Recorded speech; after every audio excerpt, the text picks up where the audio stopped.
알면 매달 수십만 원이 남고 모르면 수천만 원을 날립니다. 2026년 대한민국 돌봄 정책이 완전히 바뀝니다. 요양보호사 월급이 오르고 요양병원 간병비를 국가가 내고 집에서 부모님 모시면 월 90만 원을 받습니다. 문제는 이겁니다. 가만히 있으면 당신 몫이 사라집니다. 이 제도들은 알아서 찾아오지 않습니다. 신청해야 받고 요구해야 생깁니다. 센터에 전화하지 않으면 한도를 늘려달라고 따지지 않으면 당신은 그냥 예전처럼 삽니다. 지금부터 정확히 알려드립니다. 2026년 달라지는 7가지 핵심 제도와 당신이 지금 당장 해야 할 행동들을 말입니다. 영상 시작 전 구독과 좋아요 누르시면 더 많은 이야기를 놓치지 않고 보실 수 있습니다. 구독은 무료이니 오른쪽 아래에 구독 버튼 눌러주세요. 그럼 본격적으로 시작하겠습니다.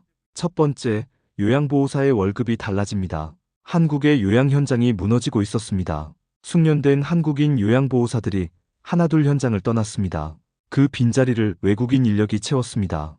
왜 이런 일이 벌어졌을까요? 답은 간단합니다.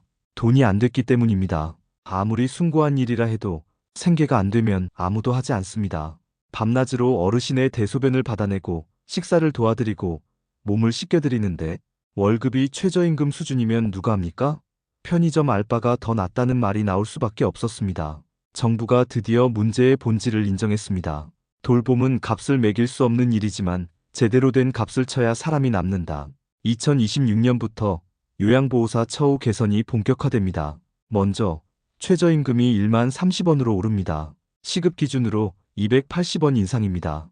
별것 아닌 것 같지만 한 달로 계산하면 5만 원에서 6만 원이 더 들어옵니다. 여기에 처우 개선비가 추가됩니다. 이미 많은 지자체에서 시행 중이지만 2026년부터는 전국 단위로 확대됩니다. 월 10만 원에서 15만 원까지 지역에 따라 차이는 있지만 확실히 받을 수 있습니다. 그리고 가장 중요한 것, 장기근속 장려금과 선임수당입니다. 3년 이상 근무하면 장기근속 장려금이 나옵니다. 5년 이상이면 더 많이 받습니다. 경력이 쌓일수록 월급이 올라가는 구조로 바뀌는 겁니다. 선임 요양보호사 제도도 신설됩니다. 10년 이상 경력자, 특정 교육을 이수한 요양보호사에게는 선임수당이 별도로 지급됩니다. 월 20만 원에서 30만 원까지 추가로 받을 수 있습니다. 정리하면 이렇습니다. 최저임금 인상, 처우 개선비, 장기근속 장려금, 선임수당까지 모두 합치면 월 30만 원에서 50만 원이 더 들어옵니다. 1년이면 360만 원에서 600만 원입니다. 이제 요양보호사는 생계를 포기하고 하는 직업이 아닙니다. 경력을 쌓을수록 대우받는 전문직으로 바뀝니다. 두 번째, 요양병원 간병비 500만 원이 사라집니다. 부모님을 요양병원에 모셔본 사람은 압니다. 병원비보다 무서운 게 간병비라는 걸. 요양병원 입원비는 한 달에 150만 원 정도입니다. 건강보험이 적용되니까 그나마 이 정도입니다. 그런데 여기에 간병비가 붙습니다. 24시간 간병인을 쓰면 한 달에 300만 원입니다. 12시간만 써도 150만 원입니다. 병원비 150만 원, 간병비 300만 원, 합치면 한 달에 450만 원입니다. 1년이면 5,400만 원입니다. 평생 모은 돈이 2년이면 바닥납니다. 그래서 많은 가족들이 선택합니다. 간병인을 안 쓰고 가족이 돌아가면서 간병하는 겁니다. 직장을 그만두고 삶을 포기하고 병원 보호자실에서 밤을 지새웁니다. 이게 지금까지의 현실이었습니다. 2026년부터 이 구조가 완전히 바뀝니다. 요양병원 간병비 급여화.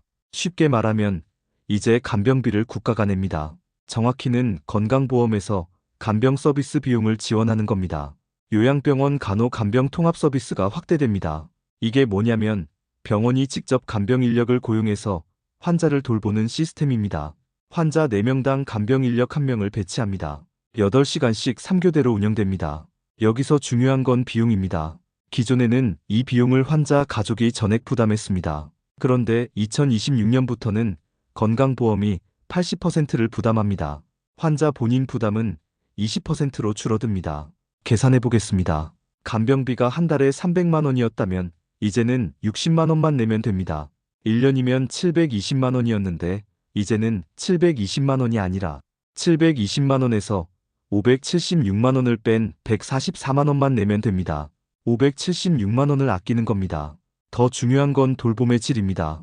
지금까지는 돈이 있는 사람만 제대로 된 간병을 받았습니다. 하루 10만 원짜리 간병인을 쓸 수 있는 사람, 숙련된 간병인을 구할 수 있는 사람만 안심할 수 있었습니다. 이제는 다릅니다. 병원이 직접 고용한 전문 인력이 돌봅니다. 8시간 3교대니까 간병 인력도 지치지 않습니다. 환자 4명만 돌보니까 케어의 질도 높아집니다. 무엇보다 중요한 건 말이 통한다는 겁니다. 외국인 간병인이 나쁘다는 게 아닙니다. 하지만 우리 부모님 세대는 한국말로 의사소통이 되는 사람에게 돌봄받기를 원합니다. 아프다는 말, 불편하다는 말을 제대로 전달하고 싶어 합니다. 요양병원 간병비 급여화는 이 모든 걸 가능하게 만듭니다. 그런데 여기서 끝이 아닙니다. 세 번째, 요양보호사에게 대규모 채용 기회가 열립니다. 간병비 급여화로 요양병원들이 움직입니다. 국가가 돈을 대니까 병원 입장에서는 간병 인력을 대규모로 채용할 명분이 생긴 겁니다. 2026년 전국 요양병원에서 요양보호사 채용이 시작됩니다. 간호-간병 통합 서비스를 제공하는 병원은 정부로부터 인센티브를 받습니다. 병원은 서비스 질을 높이고 요양보호사는 안정적인 일자리를 얻고 환자와 가족은 부담을 덜게 됩니다. 특히 주목해야 할 건 급여 수준입니다. 요양병원에 고용된 요양보호사는 시설 근무자입니다. 방문 요양보호사보다 급여가 안정적이고 4대 보험이 확실하게 적용됩니다. 월급은 250만 원에서 300만 원 수준입니다. 여기에 앞서 말한 처우 개선비, 장기 근속 수당, 선임 수당까지 붙으면 월 350만 원까지 가능합니다. 요양보호사 자격증이 있다면 지금 당장 확인하십시오. 가까운 요양병원에 전화해서 채용 계획을 물어보십시오. 2026년은 요양보호사에게 기회의 해입니다. 네 번째, 집에서 모시는 게 가능해집니다. 많은 사람들이 부모님을 요양원에 보내면서 죄책감에 시달립니다. 집에서 모시고 싶지만 현실적으로 불가능합니다. 왜일까요? 돈 때문입니다. 재가급여 한도액이 턱없이 부족했기 때문입니다. 재가급여가 뭔지 모르는 분들을 위해 설명하겠습니다. 집에서 부모님을 모실 때 국가가 지원하는 돈입니다. 요양보호사가 집으로 방문해서 돌봄 서비스를 제공하고 그 비용을 국가가 지원하는 겁니다. 문제는 한도가 너무 낮았다는 겁니다. 지금까지 재가급여 한도액은 등급에 따라 다르지만 1등급 기준으로 월 170만 원 정도였습니다. 하루 4시간 정도 요양보호사가 방문하면 한도를 닫습니다. 하루 4시간으로 어떻게 부모님을 모십니까? 나머지 20시간은 가족이 감당해야 합니다. 직장을 다니면서 불가능합니다. 결국 요양원을 선택할 수밖에 없었습니다. 2026년부터 이 한도가 대폭 늘어납니다. 정부가 재가급여 한도액 인상을 발표했습니다. 1등급 기준으로 월 200만 원 이상으로 올립니다. 일부 지역에서는 220만 원까지 올라갑니다. 50만 원 차이가 뭐가 대수냐고 생각할 수 있습니다. 큽니다. 엄청나게 큽니다. 월 50만 원이면 하루 1시간에서 2시간을 더 쓸 수 있습니다. 하루 4시간이 6시간이 되는 겁니다. 아침에 2시간, 저녁에 4시간. 이 정도면 집에서 모시는 게 가능합니다. 더 중요한 건 이겁니다. 이 한도는 요구하면 더 늘어납니다. 국민건강보험공단 장기요양센터에 전화하십시오. 한도가 부족합니다. 늘려주십시오라고 요구하십시오. 의사소견서를 다시 받아서 제출하십시오. 부모님 상태가 악화됐다는 근거를 제시하십시오. 그러면 한도가 늘어납니다. 월 250만 원, 300만 원까지 가능합니다. 가만히 앉아서 기다리면 아무것도 안 바뀝니다. 요구해야 받습니다. 센터는 한도를 알아서 늘려주지 않습니다. 당신이 따지고 요구해야 움직입니다. 5번째, 병원 갈 때 이제 혼자 가지 않아도 됩니다. 부모님이 나이가 드시면 병원 가는 게 전쟁입니다. 거동이 불편하신데 휠체어를 밀고 택시를 타고 병원 접수하고 진료 보고 약 타고 다시 집으로 모시는 이 모든 과정을 가족이 해야 합니다. 직장인이라면 반차를 내야 합니다. 한 달에 2~3번 병원 가면 연차가 금방 바닥납니다. 형제가 있으면 돌아가면서 하지만 그마저도 눈치가 보입니다. 2026년부터 병원 동행 서비스가 시작됩니다.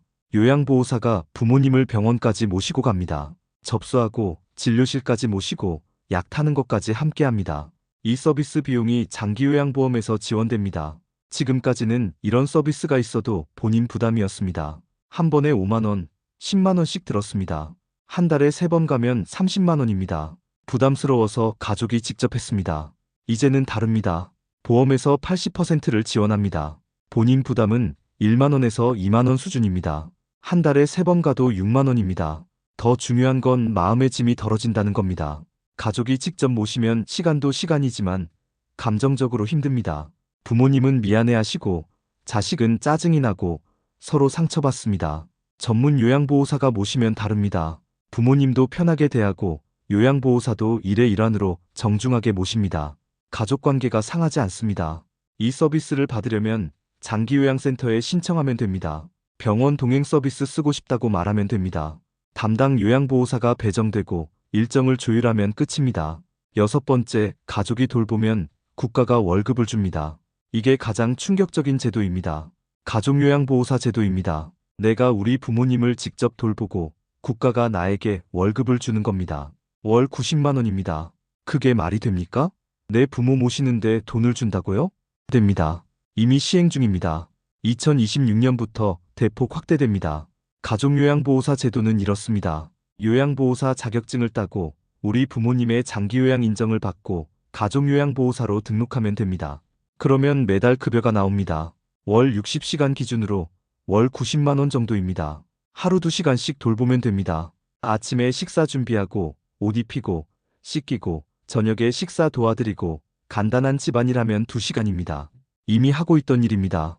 그런데 이제는 이 일에 대해 국가가 월급을 주는 겁니다. 많은 사람들이 이렇게 말합니다. 부모 모시는 건 당연한 건데 돈을 받는 게 맞습니까? 맞습니다. 아니, 당연합니다. 효도는 숭고하지만 생계는 현실입니다. 부모님을 모시려고 직장을 그만두면 수입이 끊깁니다. 형제 중 누가 모실 것인가로 싸웁니다. 돈 문제가 개입되면 효도도 의무도 다 무너집니다. 국가가 이 문제를 인정한 겁니다. 가족이 돌보는 것도 노동이다. 그 노동에 대해 정당한 대가를 지불한다. 이게 가족요양보호사 제도의 본질입니다. 그런데 여기서 중요한 게 있습니다. 자격 요건입니다. 첫째, 요양보호사 자격증이 있어야 합니다. 없으면 따야 합니다. 교육과정은 240시간입니다. 이론 80시간, 실기 80시간, 실습 80시간입니다. 한 달에서 2달이면 딸 수 있습니다. 비용은 50만 원에서 70만 원 정도입니다. 둘째, 부모님이 장기요양 3등급 이상이어야 합니다. 1등급, 2등급, 3등급 중 하나여야 한다는 뜻입니다. 4등급, 5등급은 해당 안 됩니다. 만약 등급이 안 나왔다면 지금 당장 신청하십시오. 셋째, 같은 세대가 아니어야 합니다. 주민등록상 따로 살고 있어야 한다는 뜻입니다. 같이 살면 안 됩니다. 세대 분리를 하십시오. 이건 행정적인 절차일 뿐입니다. 이 3가지만 충족하면 가족요양보호사로 등록할 수 있습니다. 그런데 지역마다 조금씩 다릅니다. 어떤 지역은 같은 세대여도 가능합니다. 어떤 지역은 월 60시간이 아니라 월 40시간만 해도 됩니다. 그러니까 반드시 확인하십시오. 국민건강보험공단 장기요양센터에 전화해서 우리 지역 가족요양보호사 제도가 어떻게 되는지 물어보십시오. 가족요양보호사는 단순히 월 90만 원의 문제가 아닙니다. 이건 선택의 문제입니다. 요양원에 보낼 것인가, 집에서 모실 것인가의 선택입니다. 요양원 비용이 월 150만 원입니다. 부모님을 요양원에 보내면 월 150만 원이 나갑니다. 그리고 죄책감에 시달립니다. 가족요양보호사를 하면 월 90만 원이 들어옵니다. 부모님을 집에서 모시고 돈을 받고 마음도 편합니다. 물론 쉬운 일은 아닙니다. 부모님을 직접 돌보는 건 체력적으로도 정신적으로도 힘듭니다. 하지만 어차피 해야 할 일이라면 제대로 된 대우를 받으면서 하는 게 맞습니다. 2026년은 가족요양보호사 제도가 본격화되는 해입니다. 지금 준비하십시오. 요양보호사 자격증 교육과정을 알아보십시오. 부모님 장기요양 등급을 확인하십시오. 세대 분리가 필요한지 행정복지센터에 문의하십시오. 가만히 있으면 아무것도 바뀌지 않습니다. 7번째, 요구하지 않으면 사라집니다. 지금까지 말한 모든 제도, 모든 혜택, 모든 돈은 알아서 찾아오지 않습니다. 요양보호사 처우 개선비, 장기근속 수당, 선임 수당. 이걸 받으려면 센터에 가서 경력을 증명해야 합니다. 근무 기록을 제출해야 합니다. 교육 이수 증명서를 내야 합니다. 요양병원 간병비 급여화. 모든 병원이 이걸 시행하는 게 아닙니다. 간호-간병 통합 서비스를 제공하는 병원만 해당됩니다. 병원에 전화해서 물어봐야 합니다. 이 병원이 통합 서비스하는 병원인지 확인해야 합니다. 재가급여 한도액 인상. 자동으로 늘어나지 않습니다. 장기요양센터에 전화해서 한도 늘려달라고 요구해야 합니다. 의사소견서를 다시 떼야 합니다. 부모님 상태가 악화됐다는 증빙을 해야 합니다. 병원 동행 서비스. 신청하지 않으면 배정되지 않습니다. 센터에 전화해서 병원 동행 서비스 쓰겠다고 말해야 합니다. 일정을 조율해야 합니다. 가족요양보호사, 자격증 따고, 등록하고, 서류 내야 합니다. 안 하면 한 푼도 안 나옵니다.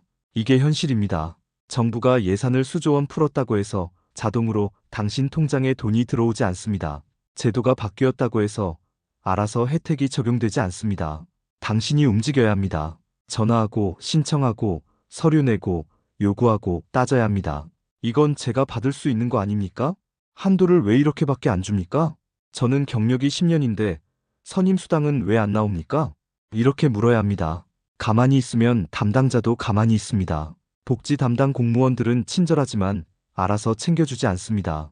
당신이 요구해야 확인하고 처리해줍니다. 특히 재가급여 한도 인상은 반드시 요구해야 합니다. 지금 한도가 월 170만 원이라면 200만 원으로 올려달라고 하십시오. 정부에서 한도 인상한다고 했다고 말하십시오. 담당자가 어르신 등급으로는 이게 최대입니다라고 하면 재평가 받겠다고 하십시오. 재평가를 신청하면 다시 조사 나옵니다. 의사소견서를 새로 받으면 등급이 올라갈 수 있습니다. 등급이 올라가면 한도가 늘어납니다. 포기하지 마십시오. 한번 거절당했다고 물러서지 마십시오. 다시 전화하십시오. 다른 담당자에게 물어보십시오. 민원을 넣으십시오. 국민신문고에 글을 올리십시오. 이게 과하다고 생각할 수 있습니다. 그렇게까지 해야 하나 싶을 수 있습니다. 해야 합니다. 이건 당신의 권리입니다. 세금 내고 보험료 낸 대가입니다. 국가가 국민에게 제공하기로 한 복지입니다. 부끄러워할 이유가 없습니다. 미안해할 필요도 없습니다. 요구하지 않으면 복지는 사라집니다. 예산은 남고 혜택은 그림의 떡이 되고 몇 년 후 이용률이 낮다는 이유로 제도가 없어집니다. 2026년 이 제도들이 본격화되는 첫 해입니다. 지금이 기회입니다. 지금 요구하고, 지금 신청하고, 지금 받아내야 합니다. 그러니까 지금 당장 하십시오. 요양보호사라면 오늘 당장 센터에 전화하십시오. 내 경력이 몇 년인데 장기 근속 수당 받을 수 있는지 물어보십시오. 선임 수당 신청은 어떻게 하는지 물어보십시오. 부모님을 모시고 있다면 오늘 당장 장기요양센터에 전화하십시오. 재가급여 한도를 늘릴 수 있는지 물어보십시오. 병원 동행 서비스는 어떻게 신청하는지 물어보십시오. 부모님을 요양병원에 모시고 있다면 병원에 전화하십시오. 간호간병 통합 서비스를 제공하는 병원인지 확인하십시오. 아니라면 언제부터 시행하는지 물어보십시오. 가족요양보호사를 생각하고 있다면 요양보호사 자격증 교육기관을 알아보십시오. 가까운 곳에 어디 있는지, 교육 일정이 언제인지, 비용이 얼마인지 확인하십시오. 돌봄의 가치가 드디어 인정받습니다. 2026년은 단순히 제도가 바뀌는 해가 아닙니다. 대한민국에서 돌봄이라는 노동의 가치가 제대로 인정받기 시작하는 해입니다. 지금까지 돌봄은 헌신이었습니다. 희생이었습니다. 숭고한 일이지만 돈은 안 되는 일이었습니다. 요양보호사는 최저임금도 제대로 못 받으면서 어르신의 대소변을 받아냈습니다. 가족은 직장을 그만두고 부모님을 모시면서 경제적으로 무너졌습니다. 간병인은 24시간 불철주야 일하면서도 제대로 된 휴식 한 번 못 가졌습니다. 이게 돌봄의 현실이었습니다. 돌봄은 사랑이니까, 효도는 당연한 거니까, 누군가는 해야 하는 일이니까, 이런 말로 정당한 대가를 주지 않았습니다. 돌봄 노동자는 감정 노동에, 육체 노동에, 경제적 불안까지 떠안아야 했습니다. 그 결과가 뭡니까? 요양 현장의 붕괴입니다. 한국인 요양보호사가 현장을 떠났습니다. 젊은 사람들은 이 일을 선택하지 않습니다.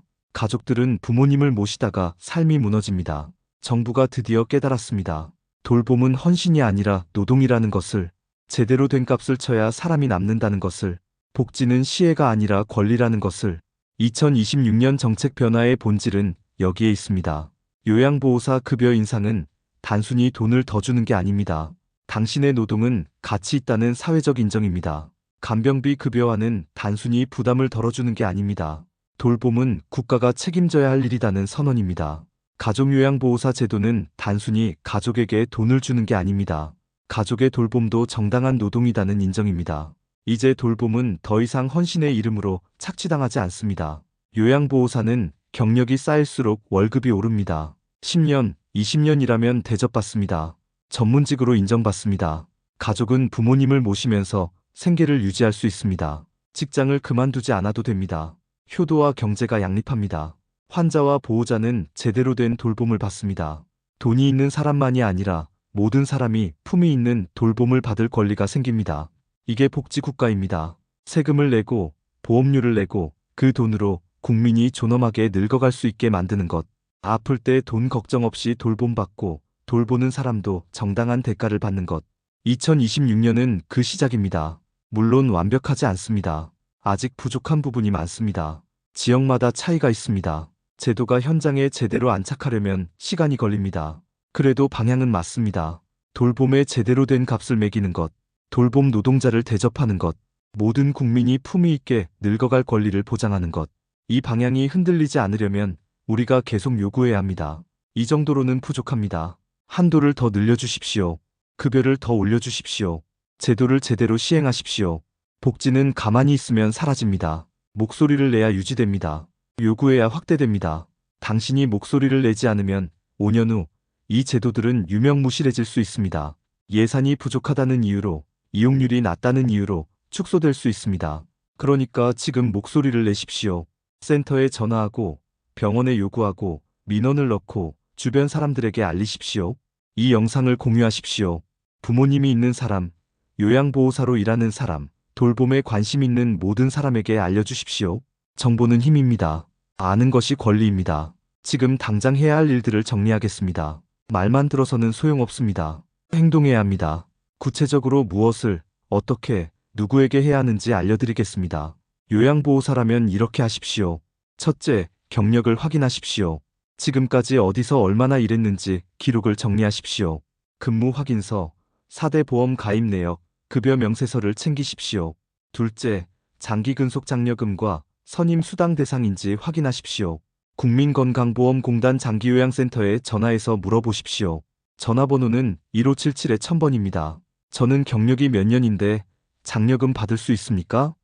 이렇게 물으십시오. 셋째, 처우 개선비를 제대로 받고 있는지 확인하십시오. 급여 명세서를 확인하십시오. 처우 개선비 항목이 있는지, 금액이 맞는지 체크하십시오. 안 나온다면 센터에 문의하십시오. 넷째, 요양병원 채용 공고를 확인하십시오.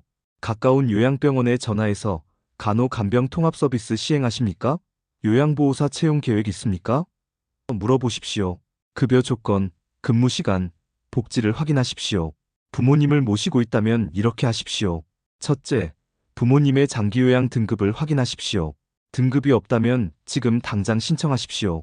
장기요양센터 1577-1000번으로 전화해서 장기요양 인정 신청하고 싶다고 하십시오.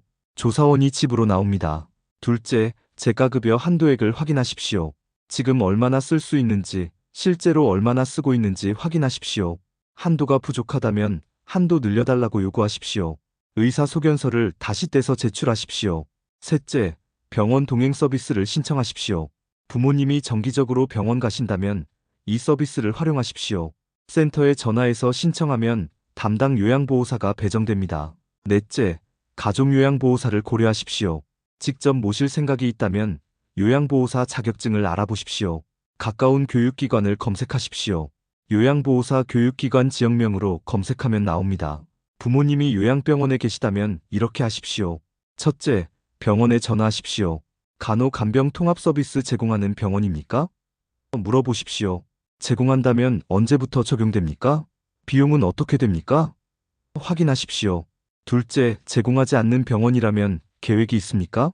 언제부터 시행합니까? 물어보십시오. 계획이 없다면 다른 병원을 알아보는 것도 방법입니다. 셋째, 간병비 부담이 크다면 병원 상담실에 가십시오. 간병비 지원받을 방법이 없습니까? 물어보십시오. 의료사회복지사와 상담하십시오. 건강보험 적용, 의료급여 전환 등 방법을 찾을 수 있습니다. 이 모든 것의 핵심은 하나입니다. 직접 전화하고, 직접 물어보고, 직접 신청하는 것입니다. 나중에 해야지 하면 영영 안 합니다. 누가 알아서 해주겠지 하면 아무도 안 해줍니다. 괜히 민폐 끼치는 거 아닌가 생각하면 당신만 손해입니다. 이건 민폐가 아닙니다. 권리입니다. 세금 내고, 보험료 내고, 국민으로서 마땅히 받아야 할 복지입니다. 부끄러워할 이유가 없습니다. 당당하게 요구하십시오. 2026년은 돌봄의 가치가 인정받는 원년입니다. 하지만 그 가치는 저절로 인정받지 않습니다. 당신이 요구해야 인정받습니다. 정부가 수조 원의 예산을 풀었습니다. 제도를 만들었습니다. 하지만 그 돈이 당신에게 올지, 다른 곳으로 갈지는 당신의 행동에 달렸습니다. 가만히 있으면 예산은 남고 제도는 유명무실해지고 몇 년 후 이용률 저조라는 이유로 폐지됩니다. 움직이십시오. 오늘 당장 전화하십시오. 내일 센터에 가십시오. 모레 서류를 제출하십시오. 당신의 부모님, 당신의 노후, 당신의 가족이 달린 문제입니다. 알면 매달 수십만 원이 남고 1년이면 수백만 원을 아끼고 10년이면 수천만 원의 차이가 납니다. 더 중요한 건 돈이 아닙니다. 품위입니다. 존엄입니다. 부모님을 제대로 모실 수 있는 환경입니다. 돌보는 사람이 정당한 대접을 받는 사회입니다. 이 영상을 끝까지 보셨다면 이제 행동할 차례입니다. 영상 아래 더보기란에 정리해 두었습니다. 장기요양센터 전화번호, 요양보호사 교육기관 찾는 법, 재가급여 한도 인상 신청 방법 모두 적어 두었습니다. 복사해서 메모장에 저장하십시오. 가족 단톡방에 공유하십시오. 부모님이 계신 분, 요양보호사로 일하시는 분, 주변에 모두 알려주십시오. 2026년 돌봄 대전환, 당신이 주인공입니다. 구독과 좋아요, 알림 설정 부탁드립니다. 돌봄 관련 새로운 정보, 제도 변화, 실전 팁을 계속 알려드리겠습니다. 여러분의 노후, 부모님의 노후를 지키는 일, 함께 만들어 갑시다. 감사합니다.